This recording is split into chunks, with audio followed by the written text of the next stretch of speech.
Bonjour chers amis, bienvenue dans cette vidéo dans laquelle on va cueillir du lierre terrestre, une excellente plante aromatique sauvage très abondante et que l'on va cuisiner ensuite avec Natalia, l'experte culinaire en cuisine sauvage du Chemin de la Nature qui nous a rejoint il y a quelques mois.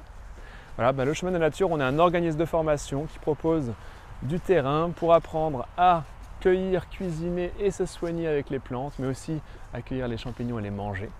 On propose des formations en ligne et des stages et des ateliers sur le terrain. D'ailleurs, Natalia anime, tu peux en parler un petit peu? Effectivement, donc moi je suis Natalia et j'anime des balades, cueillettes, des stages cuisine, des ateliers et je fais des dégustations aussi sur le terrain. On se régale avec Natalia. D'ailleurs, on va vous montrer. On commence par vous montrer le lierre terrestre, déjà comment l'identifier, parce que si vous voulez le cuisiner ensuite, faire la recette qu'on va faire après, il faut être sûr de vous à combien de pourcents? 156%, sinon il y a un risque de s'intoxiquer parce qu'il existe des plantes mortelles. Bon, je vais vous expliquer quand même comment faire. Le lierre terrestre, c'est pas compliqué. La feuille est en cœur, voilà, on l'aime beaucoup. Elle est dite crénelée, c'est-à-dire que les bords extérieurs de la feuille sont réguliers comme ça et non pointus comme des dents. Et surtout, elle a une odeur extrêmement puissante, aromatique, qui rappelle la menthe, un peu les agrumes, un peu le sous-bois. On trouve le lierre terrestre toute l'année, mais à des stades différents et avec des aspects légèrement différents aussi. Au printemps, ça va être en fleurs avec une tige dressée qui peut monter jusqu'à 25-30 cm. Et le reste de l'année, on va dire août, septembre, octobre, novembre, décembre, janvier, février, ça va être comme ça. C'est-à-dire un peu comme un tapis sur le sol, parce que c'est une plante qui fait des stolons comme les fraisiers. Et avec seulement les feuilles qui sortent. Toute l'année, on peut l'accueillir. Avec ces informations-là, il n'y a pas de danger, il n'y a pas de risque de confusion. Mais vous pourrez éventuellement confondre avec d'autres qui n'ont pas d'odeur, comme les feuilles de violette ou encore les jeunes feuilles de Benoît Turbaine. Voilà, les deux peuvent se manger. Et éventuellement, ça pourrait être confondu avec de jeunes feuilles d'alière qui, elles, au froissement, sentent plutôt l'ail. Alors, pour éviter un deuxième travail en cuisine et gagner du temps, on va prendre uniquement la feuille, donc le limbe sans le pétiole, qui aura un goût moins intéressant. Donc je prends que ça. Avec les mains, avec l'ongle, vous coupez, c'est assez simple. Et surtout, évitez les feuilles trop vieilles ou qui ont été attaquées par des insectes. Choisissez toujours des jeunes feuilles bien belles. Bon, c'est pas mal là. On va en cuisine? Parfait. C'est Allez, parti. on est parti. Ça y est, on est en cuisine et on va préparer un super pesto avec les belles feuilles de lierre terrestre qu'on a cueillies tout à l'heure.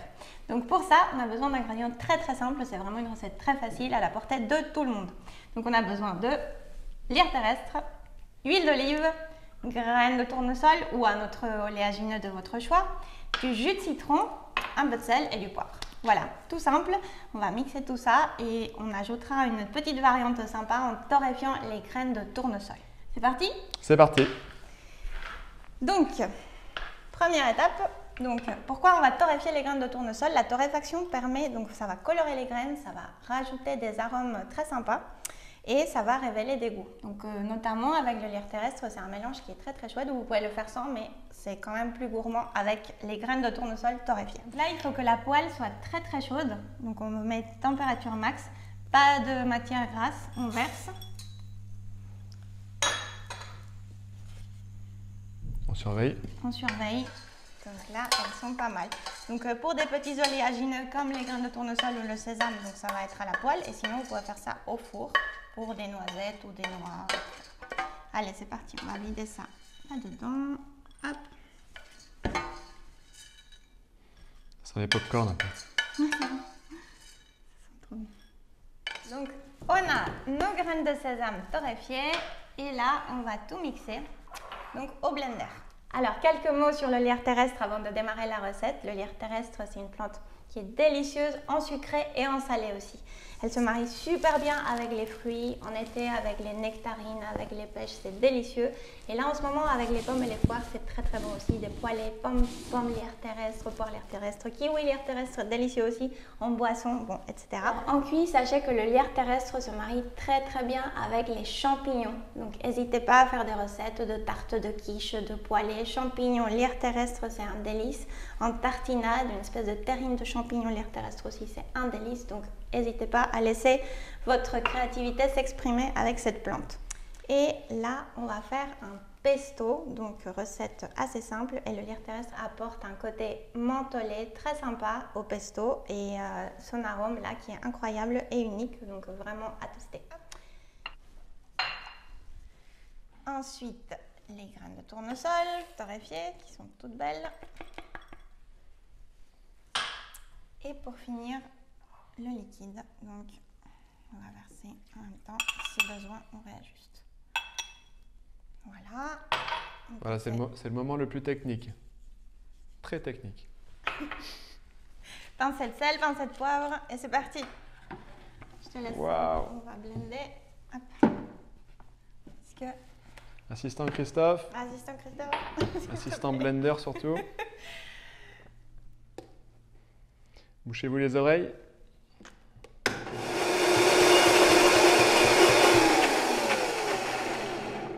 Alors, ce qu'il faut savoir avec les plantes aromatiques, c'est qu'elles ont des parfums volatiles.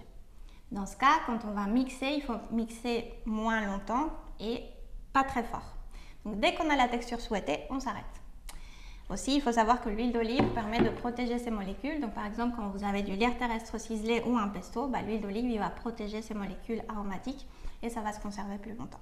Vous pouvez noter aussi que s'il y a une amertume dans une plante, dans le lierre terrestre, il peut y en avoir parfois, ou encore dans la berce, etc. Le citron, donc l'acidité en général, va permettre de la diminuer. Mais aussi tout ce qui est huile, donc les graines, l'huile d'olive. Et parfois, on peut ajouter un peu de sucre aussi, ça aide. Bon, pour les puristes qui pensent que pesto, c'est que pour le basilic, c'est vrai. On pourrait dire une magnifique tartinade de lierre terrestre. Voici nos belles tartines avec du pesto de lierre terrestre. On va ajouter un peu de croquant, donc ici avec des noix qui ont été concassées. Donc ça, c'est très chouette. Sinon, vous pouvez mettre des petits cubes de pommes, de poires un peu vertes comme ça, bien acidulées. Ou aussi des tranches de champignons. Donc ça peut être des cèpes ou ça peut être, là, on a une belle langue de bœuf. Ouais, l'idée c'est d'utiliser des champignons qui peuvent se manger crus. Ce n'est pas le cas de tous les champignons. Et d'ailleurs, dans la nature, moi j'aime beaucoup apporter mon pesto de lierre terrestre, qui se marie très bien, comme l'a dit Natalia, avec les champignons. Et si je croise par chance une langue de bœuf ou un cèpe, direct sur place, je me fais des tranches et je tartine. On peut manger directement sans le pain, mais si on a du pain, c'est encore mieux. Donc là, on va ajouter nos petites tranches sur les tartines. C'est pas beau ça? Allez, dégustation. Trop bien. Santé. Chin. Santé. Voilà, chers amis, j'espère que cette petite découverte vous a plu.